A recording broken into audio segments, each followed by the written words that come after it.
Buenas tardes, ¿cómo están? Yo soy Lucas Collantes, ayudante alumno de la Cátedra de Literatura Italiana, y en este video voy a hablar de dos obras de la unidad 6 que, si bien no se va a evaluar, instamos a que se lean para profundizar el conocimiento acerca de literatura extraterritorial italiana.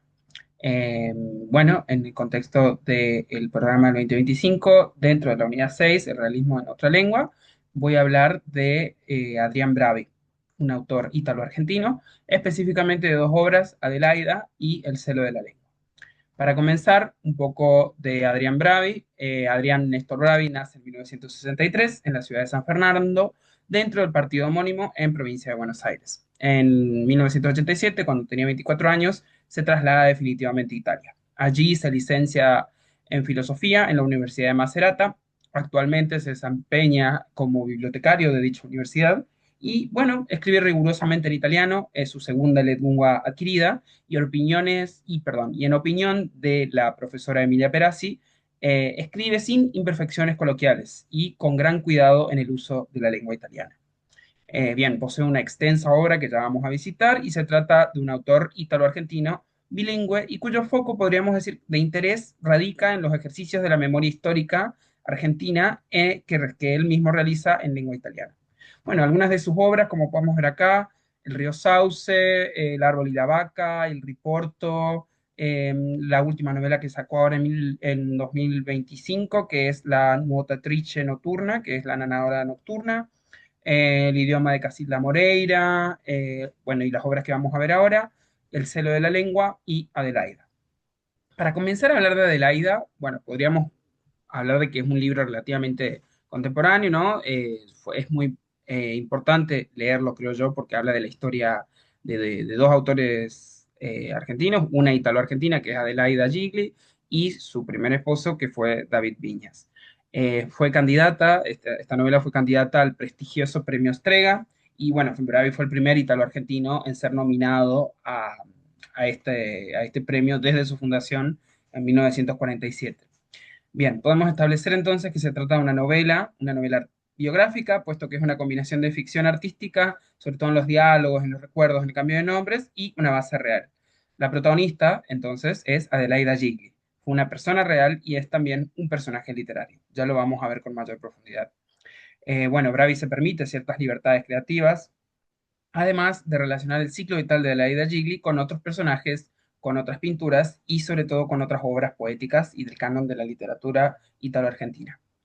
Bien, ¿quién fue Adelaida Gigli?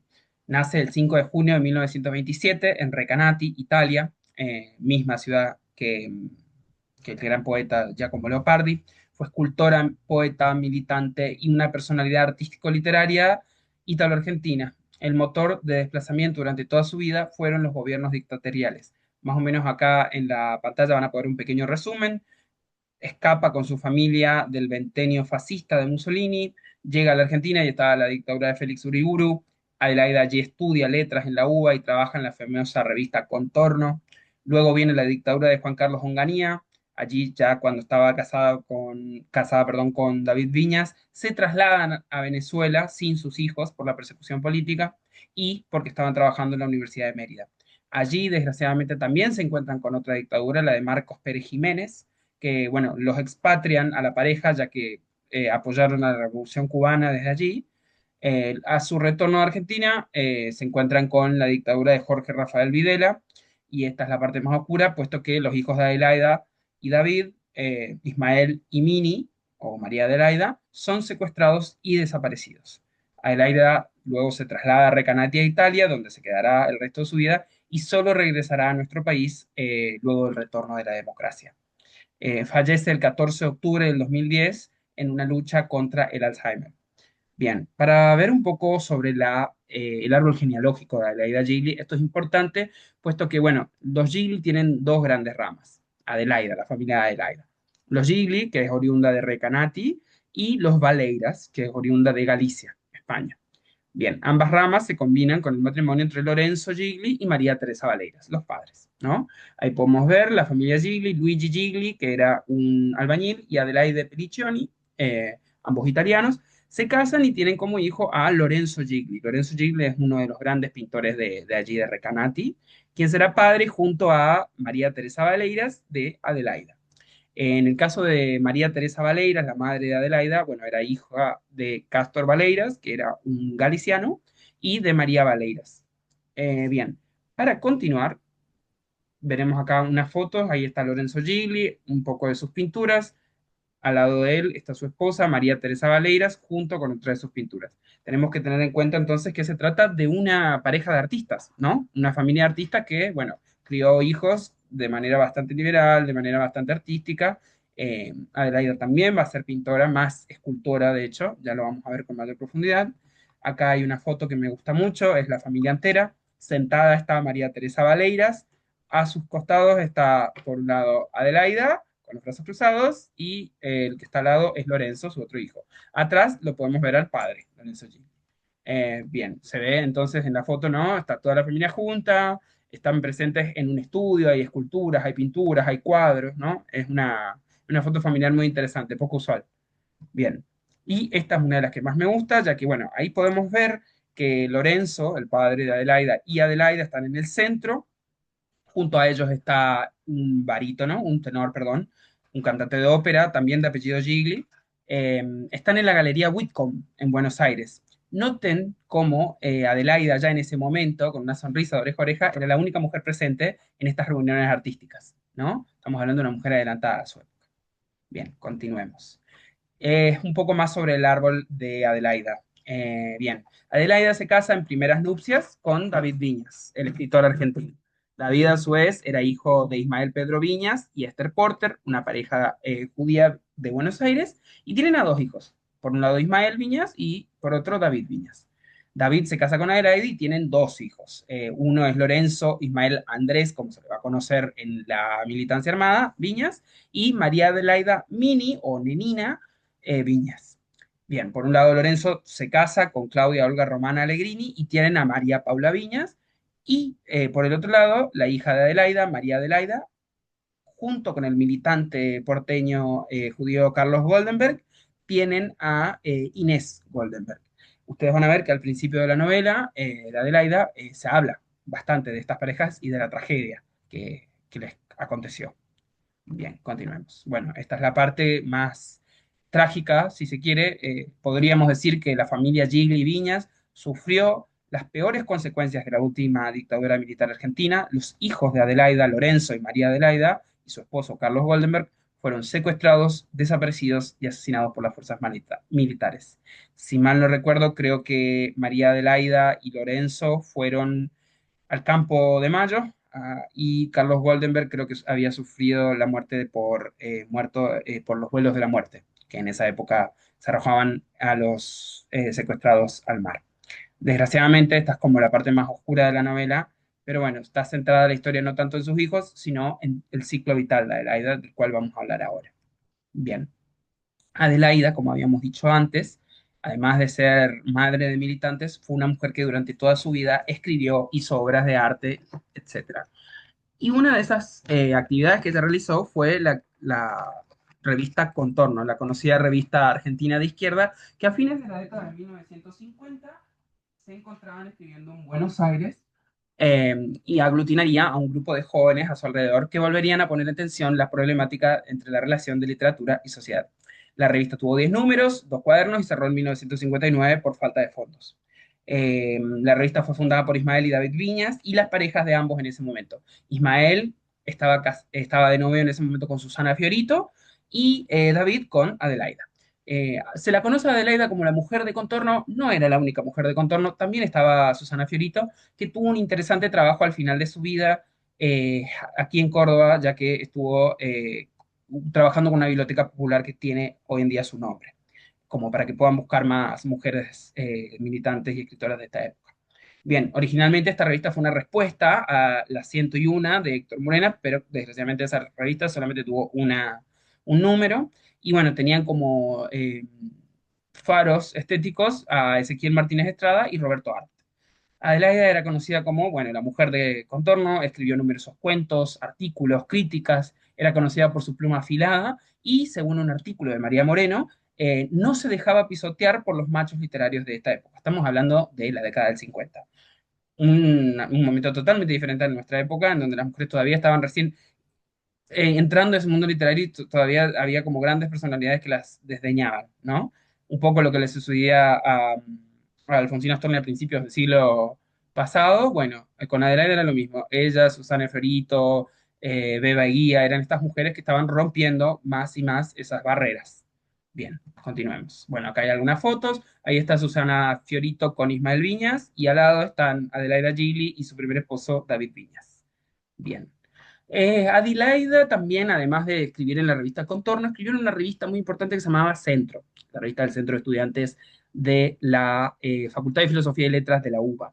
Bien, dicha revista cierra, perdón, cuando se publica La narración de la historia, un cuento muy famoso, muy polémico de Carlos Correa, que es el señor que está ahí, que describía un encuentro homosexual furtivo. En 1950 el mundo gay acá en Argentina era totalmente diferente y se usaban los encuentros furtivos, el gire, como se decía en ese momento. Y bueno, asimismo, Adelaida se reunía con un grupo de escritores homosexuales, entre ellos Juan José Sebrelli, Néstor Perlonguer, Manuel Puig, Carlos Correas y una infinidad de nombres, que fundaron dos hitos en la historia de la lucha por la liberación sexual latinoamericana. La primera fue la revista Nuestro Mundo y la segunda la organización conocida como el FLH o el Frente de Liberación Homosexual. Acá hay algunas fotos en donde se los puede ver a los escritores. Tanto Bravi como Moreno recuerdan historias de las primeras performances políticas de este grupo que incluían la completa desnudez de las mujeres que apoyaban la lucha de la liberación sexual, entre ellas Beba Guía y Adelaida Gigli. Bueno, recordemos acá un poco estas fotos, acá hay estas del archivo de la memoria trans, acá está algunos de los escritores que he mencionado en una de las primeras marchas. Miren, esta es la revista Homosexuales, que solamente tuvo un número, una revista clandestina, y al lado la foto de la primera marcha del FLH, que estaban todos encapuchados porque, bueno, ya saben, para evitar el señalamiento policial, el estigma social de esa época, etcétera. Las primeras marchas del orgullo, entonces, en ese momento, eran una cuestión verdaderamente revolucionaria y que implicaba poner en riesgo la vida de una. Bien. Pasemos entonces al personaje Adelaida. ¿Por qué le decimos personaje si era una persona real? Bueno, Bravi realiza una gran operación de tensión e hibridación lingüística a través de una sola letra. El nombre Adelaida Gigli provenía de su abuela materna, la italiana Adelaide Pelliccioni, y es expresado en castellano como Adelaida. Así se la conocía en Argentina y en nuestra lengua, la lengua de sus hijos y la de su memoria, la de su tragedia familiar. Bravi relata que en sus encuentros con Adelaida, ambos volvían a utilizar la lengua y el acento de la Argentina. Había hechos que se relataban en castellano y otros que se expresaban en italiano. Una lengua puede retener la memoria, el dolor, la alegría, los recuerdos, etc. Más adelante vamos a ver en el Celo de la Lengua que esta cuestión de la sentimentalidad y de las capacidades emocionales que tiene la lengua va a ser central para entender la obra de Bravi. Bien. El espacio y las referencias literarias en Adelaida son muchas, yo me voy a dedicar solamente a una. Adelaida Gigli habita múltiples espacios a lo largo de su vida debido a la persecución y la censura del totalitarismo, pero un espacio clave es el departamento donde vive Gigli desde su escape de la Argentina hasta su muerte.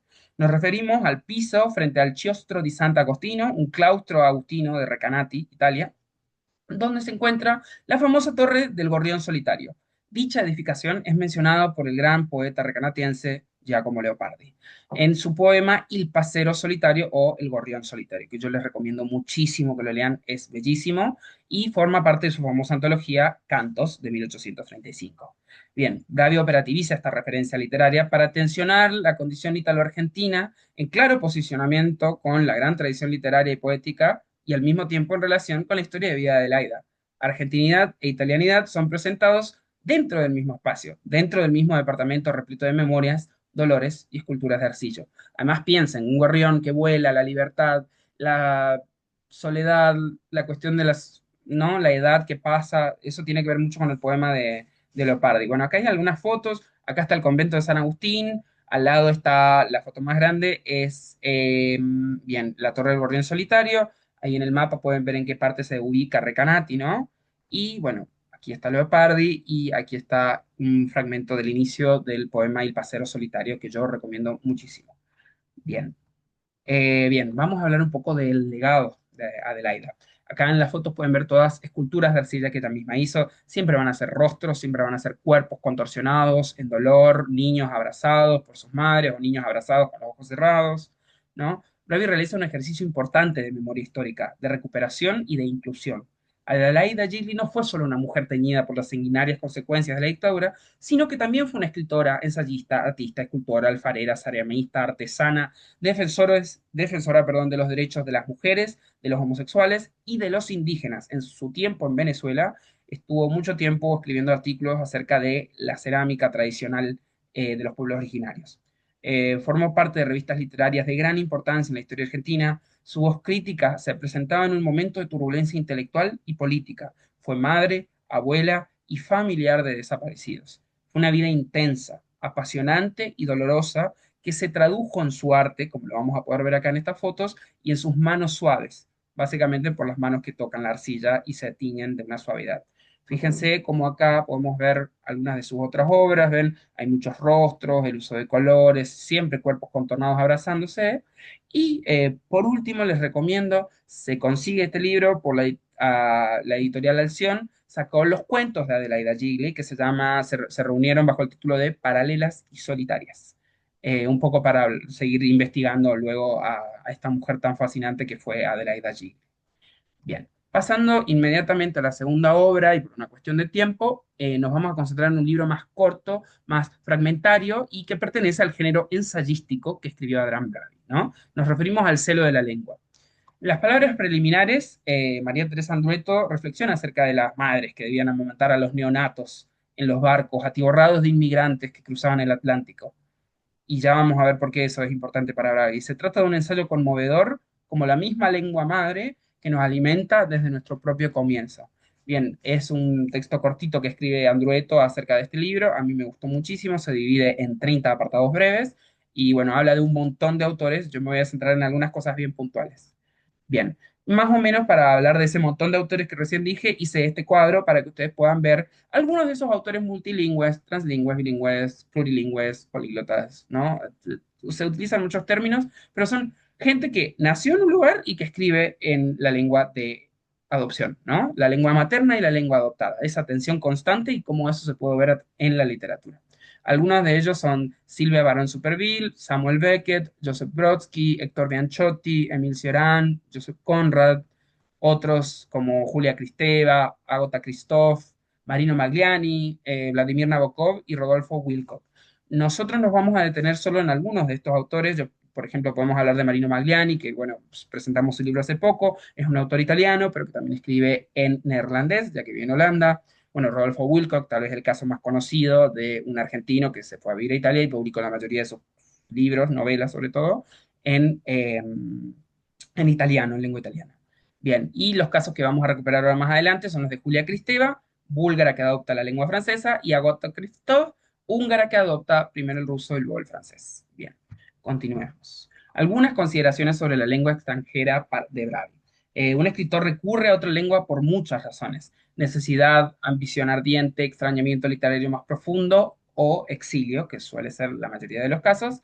Elegir otra lengua significa elegir un riesgo, una derrota, una transición y a la vez un palimpsesto, ¿no?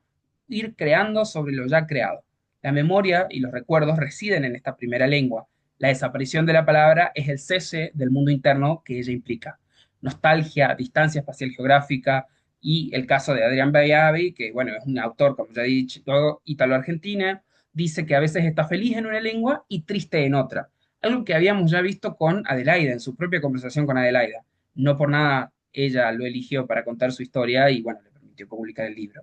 Él mismo dice, no tengo lengua propia sin tormento ni inseguridades. Y cita un ejemplo que para mí fue bastante conmovedor, porque bueno, yo también soy de una zona en donde hay muchas lagartijas, y él dice, no es lo mismo decir la lagartija para un argentino que la lucertola en italiano, ¿no? Es una lengua que tiene directa relación con los recuerdos de la infancia. Ya lo vamos a ver más adelante con otros ejemplos. Bueno, también es un libro que habla mucho de la tía de Adrián Bravi, que nace en San Boneto, Macerata, y debió migrar atravesando el Atlántico. Sale del puerto de Génova con un niño de 4 meses en brazos. Huían de la Segunda Guerra Mundial, de las bombas, y durante esa larga travesía 5 niños murieron que luego fueron arrojados al mar. Ahí tienen la foto para ver más o menos la cantidad de gente, la cantidad de inmigrantes de todos lados. Ustedes pueden imaginarse las condiciones, la poca higiene, el desastre de lenguas, como una cacofonía de muchos idiomas. Bueno, tanto la tía de Bravi como su hijo sobrevivieron, pero ella, la tía, tuvo que amamantar niños ajenos, esperando que no murieran, esperando no quedarse sin leche materna para poder alimentar a todos. La tía de Bravi solía cortar partes de esta historia en italiano, llorando, y las otras en español, ¿no? Esta cuestión de ciertas cosas se nos acceden a otra lengua y ciertas se nos imposibilitan, va a estar muy problematizado. Otro ejemplo, por ejemplo, es la abuela de Bravi, que hablaba lunfardo y que en realidad hablaba más cocoliche, perdón, ¿no? El lunfardo y el cocoliche son problematizados como lenguas de falsos amigos, en donde algunas palabras parece que son una cosa, pero en realidad son otra. Los errores, los fonemas parecidos, ¿no? Esta cuestión se va problematizando de manera muy personal, muy biográfica y a la vez con ciertos momentos de tensión y de sátira. O sea, es muy interesante. Bien. La cuestión de la maternidad de la lengua, como ya dijimos, era algo que resaltó María Teresa Andrueto y que para Bravi es una cuestión global en todo su libro. Podemos abandonar una lengua, pero no podemos prescindir de su maternidad, su origen irrevocable, dice Bravi. La lengua materna enseña un modo de sentir, una perspectiva del mundo, una hermenéutica del mundo. Y los apartados que se llaman la maternidad de la lengua son dos. Este fue el primero. Y el segundo habla del caso, tal vez, de mi autor favorito de la lengua italiana, que es Pier Paolo Pasolini. El primer libro de este hombre fue un libro de poemas que le tituló La meglio gioventù, la mejor juventud, y habla sobre Casarsa. Eh, perdón, una zona de la Friul Venecia, de donde él había nacido, y él intenta escribir poemas sobre los chicos que le gustaban, cómo él recordaba sus lugares, sus iglesias, ¿no? Eh, este fue el primer libro que publica Pasolini, ¿no? Estamos hablando de un autor que publicó a lo largo de toda su vida, hasta que en 1975 lo asesinan. Sin embargo, el último libro de Pasolini es una reescritura en el dialecto friulano de Casarsa de la Meglio Juventud. Él lo retitula y le pone la nueva juventud, la nueva juventud que se consigue de la editorial Interzona, se los recomiendo muchísimo, son poemas divinos. Eh, Él entonces empieza y termina su producción literaria, poética podríamos decir, con el tratamiento de su lengua materna. Y dice Bravi que hay en Pasolini una búsqueda poética de esa lengua de la infancia, de esa maternidad de la lengua de la que él teoriza. Bien, tres ejemplos de arrebatamiento lingüístico, ¿no? Algunos de estos autores que habíamos mencionado antes los recuperamos, no todos por una cuestión de tiempo, pero sí les recomendamos que lean a estos tres en especial. Bueno, el primero es Héctor Bianchotti, que es el señor que está ahí, en un libro que se llama Sin la misericordia de Cristo, plantea que el extranjero o el exiliado recibe siempre una primera hospitalidad, y no es ni de la gente ni del espacio, sino que de la lengua que se presenta oralmente, ¿no? Y de cómo uno puede tener la oportunidad de ir aprendiendo de a poco. El segundo caso es de Agota Christoph en su libro La analfabeta, un libro bastante cortito y muy bueno. Bueno, ella era húngara, como habíamos dicho, y el húngaro materno es invadido diferentes veces, ¿no? Esta cuestión de la lengua invasora, la lengua enemiga.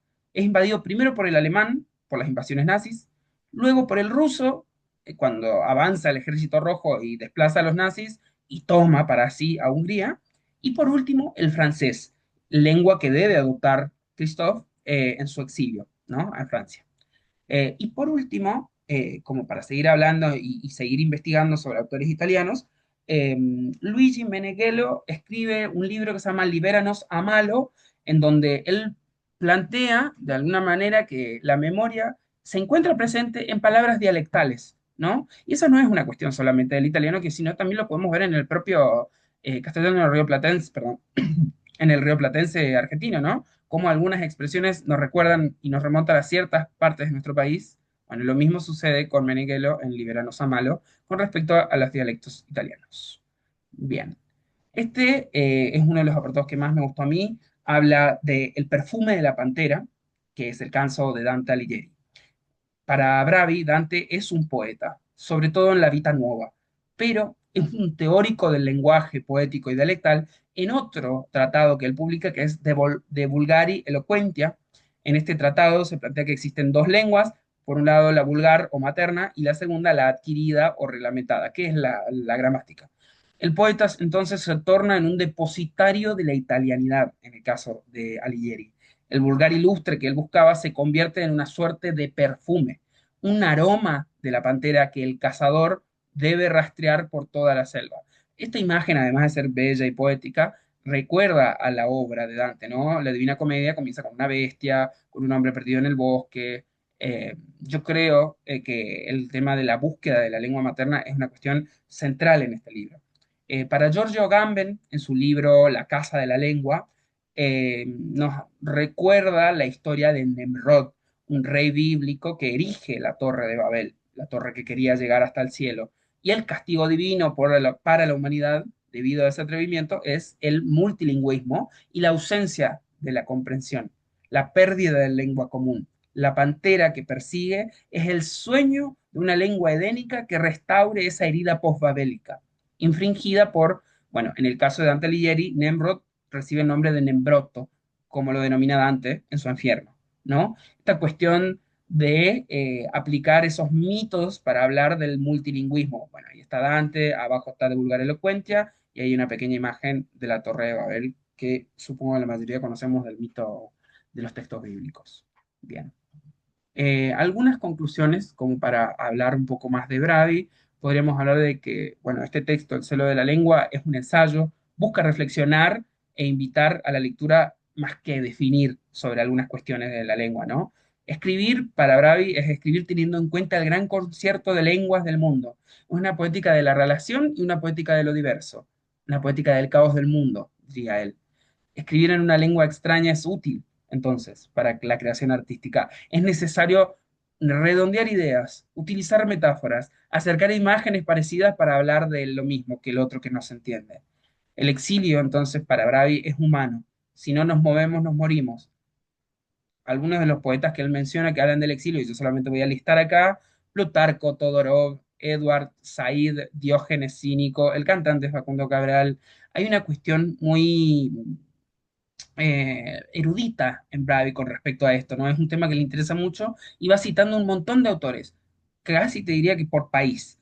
Eh, bueno, para él, perdón, él plantea que el italiano, la palabra identità, es decir, identidad, no posee plural, es decir, hay una sola, es una cuestión muy personal y es una lengua que para él, nosotros en la lengua que habitamos somos huéspedes y anfitriones también. Debemos invitar a los otros a entrar a esa lengua, ¿no? Cuando nos encontramos con alguien foráneo. Eh, Porque para él, el extranjero es esencialmente un traductor. Y ahí cita el caso de la primera traductora latinoamericana, que fue Malinche, ¿no? Esta descendiente de pueblos originarios que traduce de alguna manera a su pueblo con Hernán Cortés, entre ella y los mexicas. Fue considerada traidora mucho tiempo, repudiada, pero también fue la primera traductora. Este caso de la traducción como las dos caras, de lo positivo y de lo negativo, Bravit también se centra bastante en eso a lo largo del libro. Y bueno, para cerrar, él dice que hay una maternidad oculta en el pasaje de una lengua a otra. Incluso cuando morimos, él dice que conocemos la lengua de las cosas mudas al morir. Y esto lo selecciona de una carta conocida, que es la carta de Lord Chandos, que es de Hugo von Hofmannsthal, que creo que lo vemos en literatura alemana. Y nada, como para pensar esto también de que incluso el movimiento, que es el no movimiento de la muerte, implica el conocimiento de una nueva lengua y es el entrar en el lenguaje que nadie conoce, que es el lenguaje de las cosas muertas, de las cosas mudas, de lo invisible. Me hizo acordar mucho la poesía de Olga Orozco también, que suele tener esas búsquedas estéticas, ¿no? La lengua de las cosas que no existen. Y bueno, nada, espero que les haya gustado y que les haya servido, y espero que lean a Adrián Bravi, que me parece un autor central para esta materia que es literatura italiana. Les mando un saludo y muchas gracias.